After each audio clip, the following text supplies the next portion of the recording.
صلوا باللیل والناس نیام، جب لوگ سو رہے ہوں تم مصلی بچھا کے نماز پڑھنے لگ جاؤ۔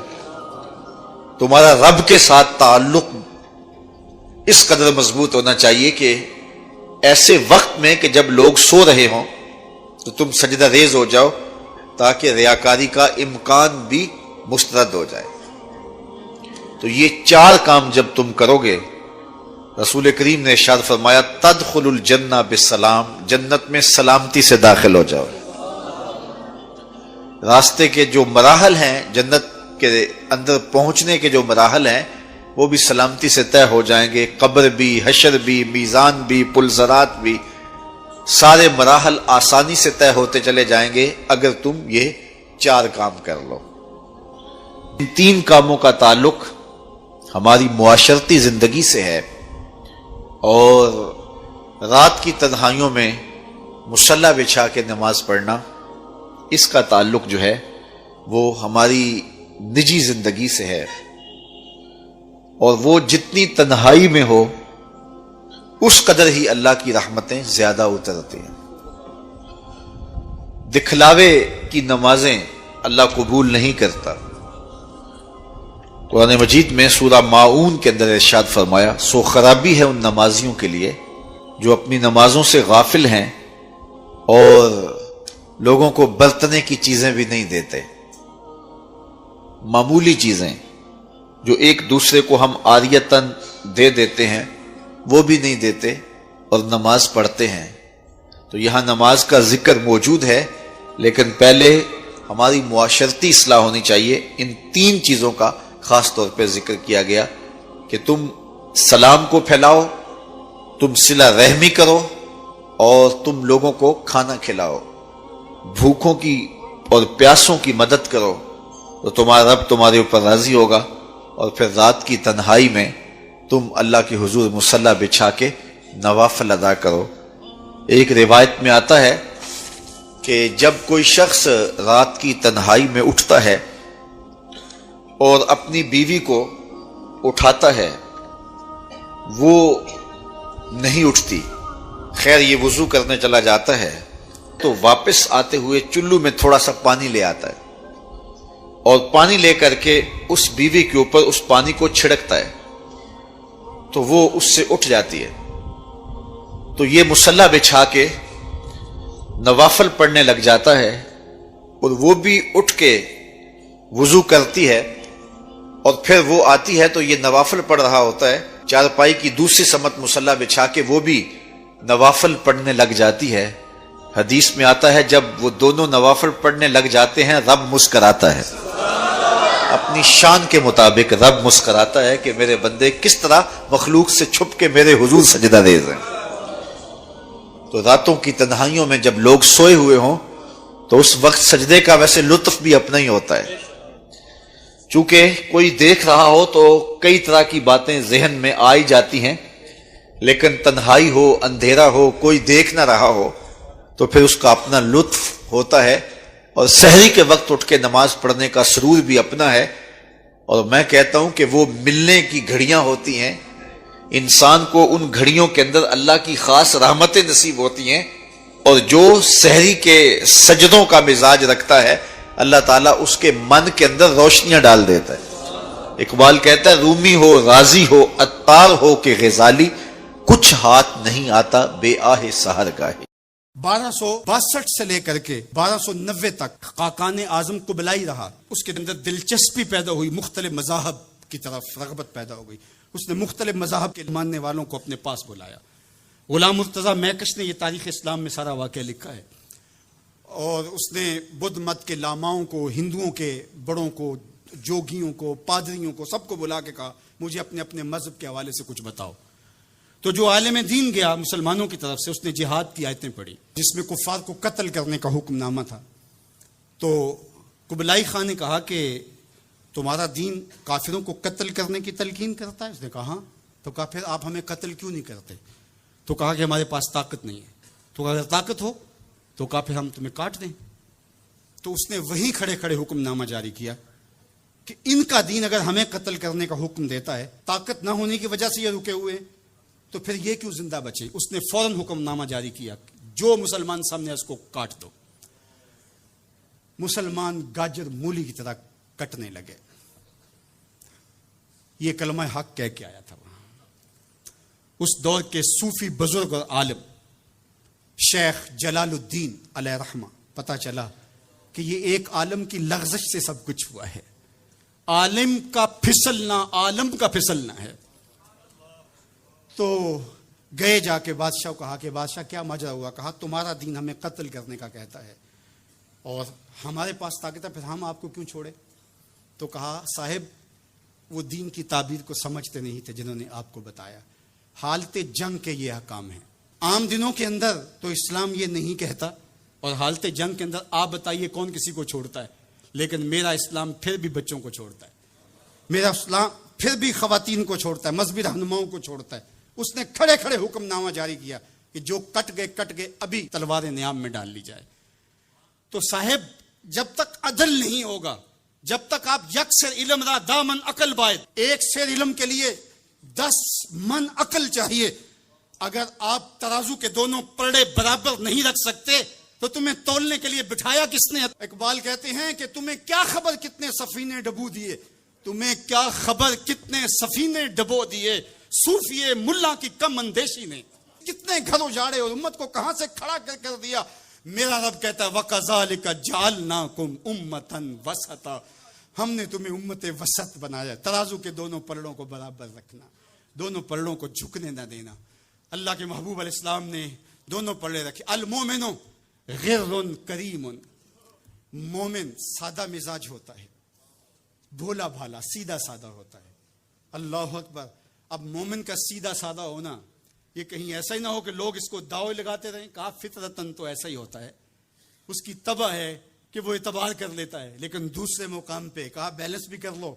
میرے حضور نے ارشاد فرمایا لا یلدغ المؤمن من جوہر واحد مرتين، مومن ایک ہی بل سے 2 مرتبہ ڈنگ نہیں کھاتا۔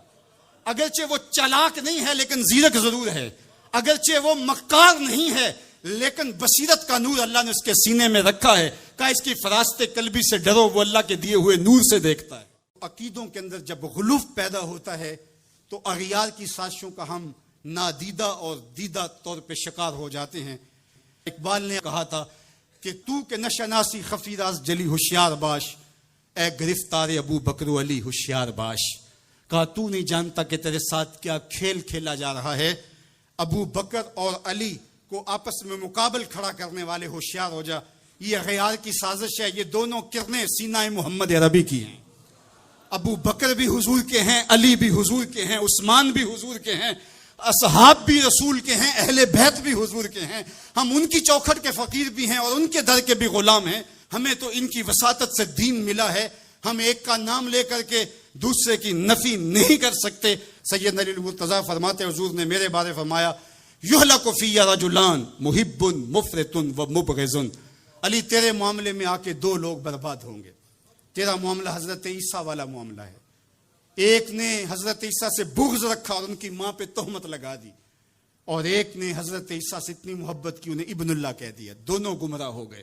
فرمایا تیرا معاملہ بھی حضرت عیسیٰ کا ہے، ایک محبت کر کے برباد ہوگا، ایک بغض رکھ کے برباد ہوگا۔ ایسا نہ ہو کہ تمہیں غارے سور کی بلندیوں پر اپنے کندھوں پہ حضور کو اٹھا کے لے جانے والا صدیق بھی دکھائی نہ دے، اور تمہیں جو ہے وہ دشمن کے آگے سینہ تان کے کھڑے ہونے والا فاروق بھی دکھائی نہ دے، اپنا سارا مال حضور کی راہوں میں خرچ کر دینے والا تمہیں عثمان نظر ہی نہ آئے۔ اور ایسا بھی نہ ہو جانا کہ علی کا نام لیا جائے تمہاری طبیعت میں بے چینی آ جائے، تمہارے چہرے کا رنگ بدلنے لگے، تم علی کا نام گوارا نہ کرو۔ تمہیں ٹھنڈ کیوں نہیں پڑتی ہے، تمہیں تسکین کیوں نہیں ہوتی ہے؟ اور میں آپ کو امت وسط کے حوالے سے ایک ضروری بات وہ بھی بتانا چاہتا ہوں، وہ یہ کہ میرا اسلام، میرا دین امن کا دین ہے۔ قیام امن دین کے مقاصد میں شامل ہے، لیکن دوسری جانب اگر دشمن کی سرکوبی کے بغیر راستے نہ نکلتے ہوں تو اسلام کہتا ہے گھوڑے تیار رکھو۔ اسلام کہتا ہے تمہاری تیغ براں اس کے سر کو کاٹتی ہوئی آگے بڑھ جائے، تم ان کے جوڑ جوڑ پہ مارو۔ تمہیں جہاد کا حکم دیا گیا تو ان دونوں پلڑوں کو برابر رکھنا پڑے گا۔ کہیں ایسا نہ ہو کہ تم امن کی بات کرتے کرتے جہاد کو ہی بھول جاؤ، اور ایسا بھی نہ ہو کہ تم جہاد کی بات کرتے ہوئے امن کا مذاق اڑانے لگو جو کہ دین کے مقاصد سے ہے، جبکہ جہاد بھی امن کے قیام کے لیے کیا جاتا ہے۔ آپ فقہا سے پوچھیں، فی نفس ہی قتال قبح ہے، حسن نہیں ہے، فی نفس ہی، لیکن یہ حسن کیسے ہوا؟ لغیر ہی ہوا، یعنی چونکہ قتال سے پھر پائیدار امن آئے گا، لہٰذا یہ مجبوری قبول کر لی گئی۔ تو اصل امن ہے، امن کے قیام کے لیے جہاد کیا گیا، اور اس میں تمہارا نفس نہیں آنا چاہیے۔ حضرت علی کے منہ پہ تھوک دیا جاتا ہے، پیچھے ہٹ جاتے ہیں چھاتی سے، علی کا نفس شامل ہو گیا۔ یہ ہمارا دین ہے، شہادت ہے مطلوب و مقصود مومن، نہ مال غنیمت نہ کشور کشائی۔ تو ہمیں جہاد کے لیے بھی شرائط دی گئی، لیکن اس کا مقصد امن کا قیام ہے۔ تو بعض اوقات ہم یہاں توازن برقرار نہیں رکھ پاتے، اور توازن کا برقرار نہ رکھنا بہت سخت نقصان کا سبب بن جاتا ہے۔ ہم سے غلطی ہوئی کہ ہم ٹکڑوں میں بٹ گئے، ہم گروہوں میں بٹ گئے، اور اس کا نتیجہ کیا ہے؟ آج پوری امت زخم زخم ہے، پوری امت لہو لہو ہے۔ کہا تمہاری ہوا اکھڑ جائے گی اگر تم نے اللہ کی رسی کو چھوڑ دیا، تم نے رسول کے دامن کو ترک کر دیا، تم گروہی تقسیمات پہ یقین رکھنے لگے، تم نے 1.5 اینٹ کی مسجد کھڑی کر لی، تم تقسیم در تقسیم کے عمل سے گزرتے رہے، تم امت سے فرقوں سے جماعتیں، جماعتوں سے لابیاں، اور لڑکتے لڑکتے تم ٹکڑے ٹکڑے ہو گئے، تم کرچی کرچی ہو گئے۔ وَكَذَلِكَ جَعَلْنَاكُمْ أُمَّةً، ہم نے تو امت بنایا تھا تمہیں، تم نے اپنے آپ کو بانٹ لیا، تم ایک دوسرے کا گریبان نوچنے لگے، تم ایک دوسرے کے جبے پھاڑنے لگے، تم ایک دوسرے کے لیے نفرتوں کے بیج بونے لگے، تمہاری زبانیں انگارے اگلنے لگی، تم ممبر و محراب کے تقدس کو پامال کرنے لگے، تم خواہشات کے غلام بن گئے، تم آرزوؤں کے نوکر بن گئے، تم اپنے نفس کی غلامی میں آ گئے۔ تم تو غلام تھے آمنہ کے لال کے، تم نے کب سے نفس کی غلامی اختیار کر لی، تم کب سے خواہش کے نوکر بن گئے، تم کب سے نفس کے بندے بن گئے۔ تم نے امت بننا ہے، تم نے رسول اللہ کا غلام بننا ہے۔ تمہارا لب و لہجہ بتائے ہم حضور کی امتی ہیں، تمہارا طرز زندگی بتائے تم حضور کی امتی ہو۔ تم ترازو پہ کچھ تول رہے ہو تو لوگ دوسری طرف بھی منہ کر کے کھڑے ہو جائیں، یہ غلط نہیں تول سکتا، یہ امت رسول ہے۔ تم بول رہے ہو، لوگوں کو یقین ہو کہ یہ جھوٹ نہیں بول سکتا، یہ رسول اللہ کا امتی ہے۔ تمہاری وحدت، تمہارا زور ہے، تمہاری طاقت ہے، تمہاری توانائی ہے۔ تو فرمایا وَكَذَلِكَ جَعَلْنَاكُمْ أُمَّةً، ہم نے تو امت بنایا تھا تمہیں۔ آج حضور کے قلب اطہر پہ کیا گزرتی ہوگی جب شام کی بچیوں کے منہ پہ تماچے مارے جاتے ہیں، جب بغداد میں حضور کی امت خانمہ برباد نظر آتی ہے، جب برما میں آری لے کر کے اعضاء کاٹ دیے جاتے ہیں، دشت لیلہ سے لے کے کندھار تک، غزہ سے لے کے کشمیر تک لاشیں ہی لاشیں بکھری ہوئی نظر آتی ہیں، بستی بستی کریا کریا، صحرا صحرا خون، امت والے امت کا ہے کتنا سستا خون۔ شام، قدس، کشمیر اور برما، کس کس کا احوال کہوں، ہر سو زخمی، ہر سو لاشیں، ہر سو بہتا خون۔ امت والے امت کا ہے کتنا سستا خون۔ آج امت لہو لہو ہے، اس پوری کائنات میں 1 انچ بھی جگہ ایسی نہیں ہے جہاں آتش و آہن برستا ہو اور وہ کفار کی سرزمین ہو۔ جہاں بھی خون بہتا ہے وہ بستی مسلمانوں کی ہے، جہاں لاشیں گرتے ہیں وہ گھر مسلمانوں کا ہے، جہاں عصمتیں لٹتی ہیں وہ خطہ مسلمانوں کا ہے۔ یہ ہمارے گناہوں کی سزا ہے جو ہم کاٹنے پہ مجبور ہیں، اور جب تک ہم امت نہیں بنتے تب تک رسوائیاں ہمارا مقدر ہوں گی۔ قوت عشق سے جب دہر میں اجالا نہیں ہوتا تو پستیوں کو بلندیوں سے بدلنے کا کرینہ آپ نہیں سیکھ سکتے۔ نام محمد کو تھام کر کے، امت کی وحدت کے تصور کو اجاگر کر کے، حضور کا پاکیزہ وجود جو امت کی وحدت کا ضامن ہے، اس سے بے لوث محبت کا رشتہ اور الفت کا ربط جب تک مضبوط نہیں ہوتا تب تک ہم ان مشکلات سے کبھی بھی نہیں نکل سکتے. 1000 فلسفے تراش لیں, 1000 منطقیں بگھار لیں, لیکن کوئی نتیجہ نہیں ہوگا. تمہیں نتیجہ تب ہی ملے گا جب حضور کے قلب اطہر کو آرام پہنچاؤ گے, جب امت بن جاؤ گے, جب حضور علیہ السلام سے وابستگی اپنا شعار زندگی بنا لو گے, تو پھر دہر میں اجالا اور روشنی حضور علیہ السلام کے نام کے صدقے سے نصیب ہوگی, اور تقدیر کا قاضی تمہاری سزائیں معاف کر دے گا, اور پھر نتیجہ تمہارے سامنے اس صورت میں نمودار ہوگا کہ تم بحر و بر کے مالک ٹھہرو گے, اور کائنات کے اندر حضور کے ساتھ وفا کے رشتے کے نتیجے کے اندر لوح بھی تمہارے ہاتھ میں ہوگا, قلم بھی تمہارا ہی مقدر ہوگا.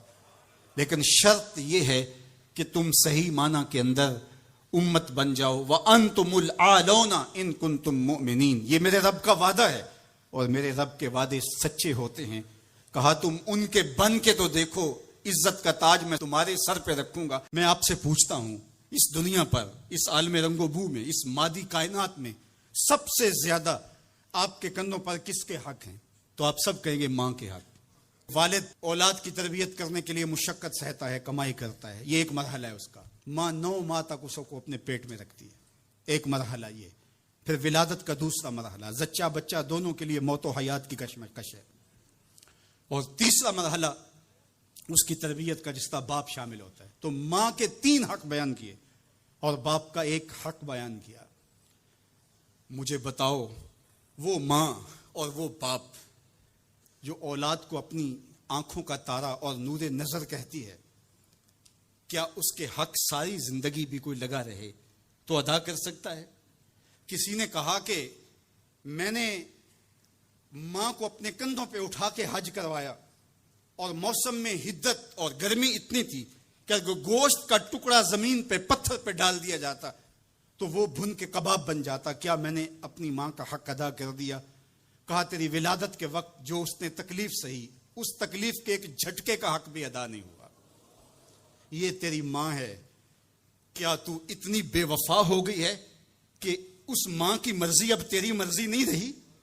وہ باپ جس کی ہڈیاں بھی درد کر رہی ہیں اور وہ مزدوروں والے اڈے پہ بیٹھا ہے, اور جب کوئی مزدور لینے آتا ہے تو اس سے صحیح طرح سے اٹھا بھی نہیں جاتا, پھر بھی کلی والا ڈبہ اٹھا کے آگے بڑھتا ہے, اور مزدور لینے والے شخص کے ساتھ لپٹ کے چمٹ کے کہتا ہے کہ بابو مجھے لے جاؤ, 10 روپے کم دے دینا, میں نے اپنی بیٹی کی کالج کی فیس دینی ہے.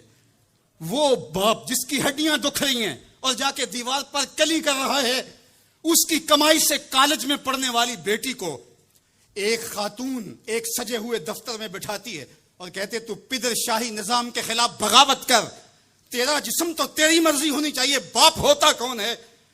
وہ بیٹی اس کے منہ پہ تھپڑ مارے, وہ کلی کر کے میرا پیٹ پالتا رہا اور میری فیسیں ادا کرتا رہا, میں تو اپنی زندگی کی ایک ایک سانس بھی اپنے باپ کے نام کر دوں, حق پھر بھی ادا نہیں ہو سکتا ہے.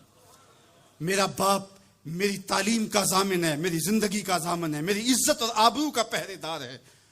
اللہ اکبر. معاشرہ بدل گیا, حالات کے تیور تبدیل ہو گئے, بغاوتیں بھر گئیں, وفاؤں نے دم توڑ دیا. مغربی تہذیب کی یلغار نے مرد آوارہ, بیکار و زن کمار باش کیا معاشرہ تخلیق کیا جا رہا ہے.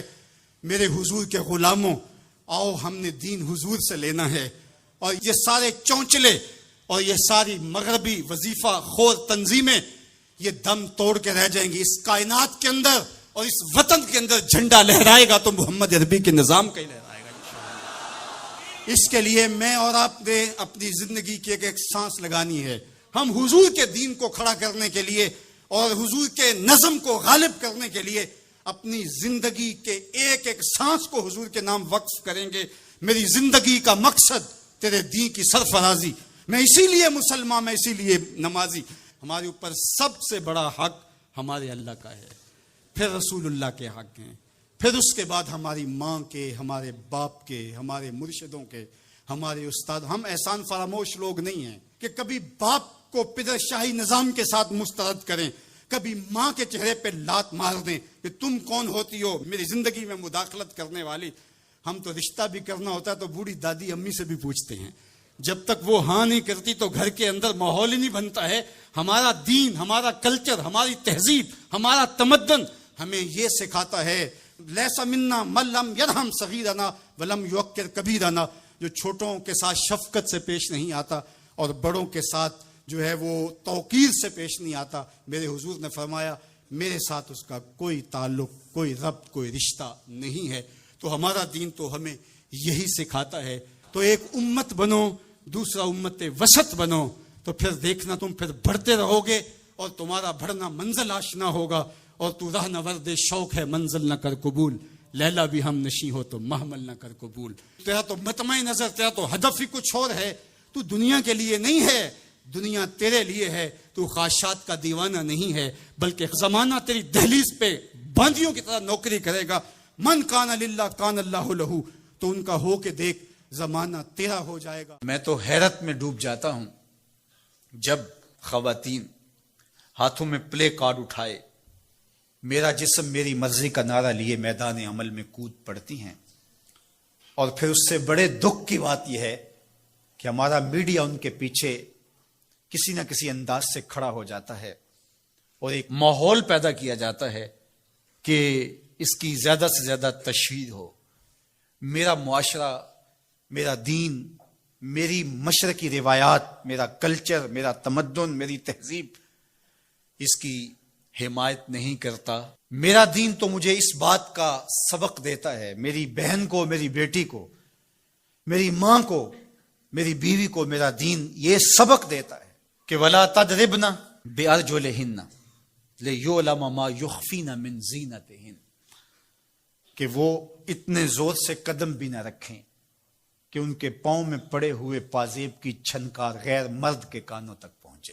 جو اسلام اپنی شہزادیوں کے پاؤں میں پڑے ہوئے پازیب کی جھنکار بھی غیر مرد تک جانے سے روکتا ہے، تو کیسے گوارا کیا جا سکے کہ ٹھمکے لگا کے عورتیں ہاتھوں میں پلے کارڈ اٹھائے بلند آواز سے نعرے لگا رہی ہوں اور جو ہے وہ دھمک دھمک کر کے جو ہے وہ اپنے حقوق مانگ رہی ہو.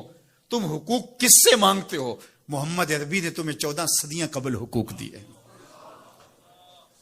اور اگر تم اسلام کو نہیں مانتی اور اسلام کے ضابطوں سے انحراف کرتی ہو تو تمہیں میں ایک نقشہ ماضی کا دکھانا چاہتا ہوں کہ تمہارے وجود کو بھی گوارا نہیں کیا جاتا تھا.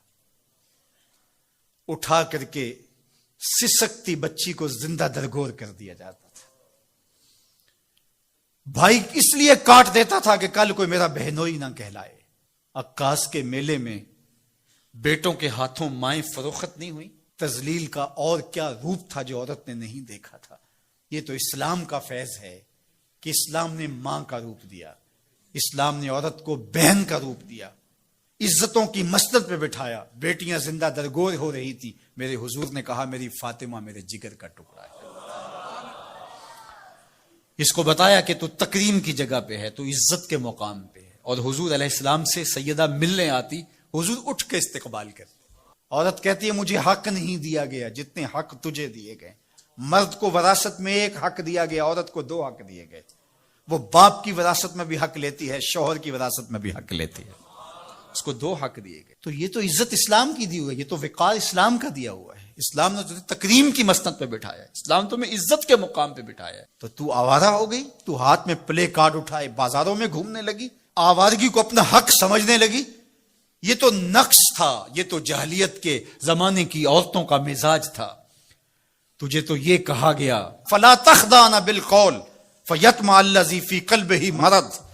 کہا کہ جب دروازے پہ دستک ہو یا تو فون اٹھا لے، مجبوری ہو کسی غیر مرد سے تجھے بات کرنا، تو تجھے میرا دین کہتا ہے اپنی آواز میں لوچ نہ پیدا ہونے دینا، آواز کو تھوڑا سا کرخت کر دینا. دل کا کوئی روگی تیری آواز کی نرمی سے کوئی اور معنی نہ نکال لے. تو اتنی پاک اور پردے دار ہے کہ تیرے بارے میں خیال بھی پاک رہنے چاہیے. تجھے دیکھ کے مرد کو ادب سے نظریں جھکانے کا حکم دیا گیا ہے. نگاہیں نیچی کر لو، محمد کی شہزادی آ رہی ہے. نگاہیں نیچی کر لو، فاطمہ کی بیٹی آ رہی ہے. نگاہیں نیچی کر لو، عائشہ کی بیٹی آ رہی ہے. تو عزت کے مقام پہ بٹھائی گئی، تو کس نے تجھے آوارہ کر دیا؟ کس نے تجھے بدچلن کر دیا؟ چند ٹگوں پہ، چند ملکوں کے سرمائے پہ، اور چند آوارہ عورتوں کے کہنے پہ، جو مغرب کی وظیفہ خور ہیں اور جو نہ نظریہ پاکستان کو مانتی ہیں اور نہ ہی نظریہ اسلام کو مانتی ہیں، ان کے کہنے پہ تو ان کے ساتھ جا کے کھڑی ہو گئی۔ پلٹا واپس، تیری راہیں تیرا دین دیکھ رہا ہے۔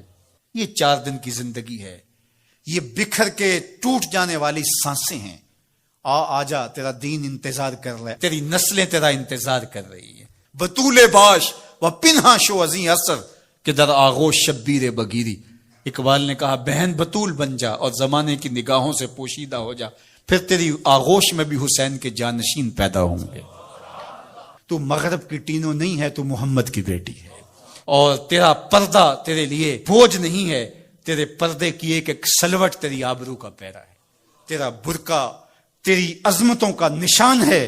جب تو برقعے میں سمٹ کر، جب تو شرعی پردے کے ساتھ ڈھیلا لباس پہن کے گھر سے کسی کام سے مجبوراً نکلتی ہے، تو فرشتے بھی ادب سے سر جھکا لیتے ہیں۔ تمام انبیاء کی طرف سے جو ماضی میں گزرے ہیں، ایک ضرب المثل کے طور پہ بات موجود ہے، اور یہ بات میرے اور آپ کے آقا مولا نے ہمیں پہنچائی، اور وہ یہ کہ اذا لم تستحی فاصنع ما شئت، جب تیرے میں حیا باقی نہ رہے تو جو چاہے کر۔ چونکہ حیا مانے ہوگا نا یہ بڑا ہے، حیا مانے ہوگا کہ یہ ماں ہے اور یہ بات میں نے نہیں کہنی، حیا روکے گا کہ یہ باپ ہے، اس کے سامنے یہ کام نہیں کرنا، حیا روکے گا کہ یہ میرے رسول صلی اللہ علیہ وسلم کی طرف سے ممانعت ہے اور میں حضور علیہ السلام کا سامنا کل قیامت کے دن کرنا ہے، حیا روکے گا کہ یہ میرے رب کا فرمان ہے اور کیا میرا اللہ مجھے دیکھ نہیں رہا۔ حیا ہے تو گناہوں سے خود بخود روکو گے، کوئی کیمرہ نہیں تو پھر بھی رک جاؤ گے، کوئی سیکورٹی نہیں تو پھر بھی رک جاؤ گے، کوئی واچ نہیں کر رہا پھر بھی رکو گے، بند کمرے میں بھی رکو گے اپنے رب سے حیا کرتے ہوئے۔ لیکن اگر رب سے حیا نہیں ہوگا، اس کے رسول سے حیا نہیں ہوگا، تو پھر جو مرضی کرو، پھر تمہیں نہ کوئی کیمرہ روک سکتا ہے، نہ باپ روک سکتا ہے، نہ ماں روک سکتی ہے، نہ بڑا بھائی روک سکتا ہے، کوئی نہیں روک سکتا تمہیں جب تمہارے اندر حیا نہیں ہے۔ حیا ہوگا تو پھر گناہوں سے خود بخود بچتے چلے جاؤ گے، برے اعمال سے بچتے چلے جاؤ گے، بد اخلاقی سے بچو گے، زبان سے جملہ نکالنے سے قبل سوچو گے کہ یہ جملہ مناسب نہیں ہے تو میں اس کو کبھی بھی نہیں بول سکتا، اس لیے کہ حیا مانے ہو جائے گا اور طبیعتوں کے اندر ایک نور پیدا ہوتا چلا جائے گا۔ اور یہ پردہ جب اٹھ گیا اور یہ ڈر جب ختم ہو گیا تو پھر راستے صاف ہو جاتے ہیں، جو مرضی کرتا رہو، پھر کوئی پرواہ نہیں ہوتی ہے۔ مدینہ المنورہ میں صحابہ تشریف فرما تھے کہ ایک خاتون گزری، سیاہ رنگت، حبشی نژاد، تو ایک صحابی فرمانے لگے اگر جنتی خاتون دیکھنی ہے تو یہ خاتون جا رہی ہے۔ تو پوچھا کہ یہ کیسے؟ کہا ایک دن یہ خاتون حضور کے پاس آئی اور اس نے کہا حضور مجھے مرگی کے دورے پڑتے ہیں تو میرے لیے دعا کر دیجئے کہ اس مرض سے مجھے نجات ملے۔ تو آقا کریم علیہ السلام نے فرمایا اگر تم کہو تو میں دعا کر دیتا ہوں اور یہ دورے تمہیں نہیں پڑیں گے، اور اگر تم ان پہ صبر کر لو تو میں تمہیں جنت کا وعدہ دیتا ہوں۔ اب تمہارے ہاتھ میں ہے، جو چاہو کر لو۔ اس خاتون نے بغیر تأمل کے کہا مجھے جنت والا وعدہ قبول ہے، دورے پڑتے رہے کوئی بات نہیں، مجھے جنت والا وعدہ قبول ہے، لیکن حضور ایک کرم میرے پہ فرمائیے، وہ یہ کہ جب مجھے دورہ پڑتا ہے تو میں گر پڑتی ہوں، تو گر جانے کی وجہ سے سطر کا خیال نہیں رہتا، ظاہر ہے بے ہوشی ہو جاتی ہے، تو میرے پہ یہ کرم فرمائیے، دعا کیجئے جب میں گروں تو اللہ میرے سطر کی حفاظت کرے۔ تو حضور نے یہ دعا کر دی۔ اب وہ گرتی تھی لیکن اس کا سطر نہیں کھلتا تھا۔ اللہ اکبر! تو اس کو کتنا خیال تھا اپنے پردے کا، کتنا خیال تھا اپنے سطر کا۔ یہ جمال ہے عورت کا، عورت مستور ہے، عورت کو عورت کہا جاتا ہے، مستور سطر سے ہے، یہ پردے کی چیز ہے۔ اور اللہ جل شانہ نے اوڑھنیاں اوڑھ کر کے رکھنے کی خواتین کو تلقین کی۔ آج جدید مفکرین تو عورت کے ساتھ مصافحہ کے راستے بھی نکال رہے ہیں۔ وہ کسی نے کہا تھا یہ عورت کی آزادی نہیں ہے، یہ عورت تک پہنچنے کے لیے مرد آزادی چاہتے ہیں۔ عورت سمجھتی ہے مجھے آزادی مل رہی ہے، یہ تجھے آزادی نہیں دی جا رہی، یہ تیری آبرو کو، تیری عزت کو، تیری ناموس کو تار تار کرنے کے لیے یہ مرد آزادی چاہ رہا ہے، یہ آوارہ لوگ آزادی چاہ رہے ہیں۔ تجھے کھلونا بنانا چاہتے ہیں، تو کھلونا نہیں ہے۔ کیا ہمیں نہیں پتا کہ ہم کون ہیں؟ ہماری بھی کوئی بنیاد ہے، ہماری کوئی ساکھ ہے، ہمارے ابا و اجداد ہیں، ہمارے اوپر کتاب اتری ہے، ہمارے آقا نبیوں کے امام ہیں، ہمیں پورا کامل اکمل دین دیا گیا ہے۔ کیا ہم وسیع و ظرفی کے نام سے، روشن خیالی کے نام سے سب کچھ اختیار کر لیں گے؟ یا ہمیں سوچنا پڑے گا کہ ہمارے دین کی شناخت کیا ہے؟ تو میرے حضور نے فرمایا ہر دین کی ایک الگ شناخت، الگ پہچان اور نمایاں نشان اور علامت ہوتی ہے۔ اسلام کی وہ نمایاں علامت حیا ہے۔ اگر حیا ہے تو دین ہے، اگر حیا نہیں ہے تو دین نہیں ہے۔ تو اللہ ہمیں حیا کے نور سے مالا مال کرے، ہماری نسل نو کی بالخصوص حفاظت کرے، ہماری بیٹیوں، بہنوں اور مستورات اسلام بناتے دین کی اللہ خاص طور پہ حفاظت فرمائے، آنکھوں میں شرم اور حیا کے نور کو پیدا کرے، اور ہمارے باطن بھی حیا کے نور سے مالا مال ہوں۔ کہ اے تن رب دا سچا حجرا،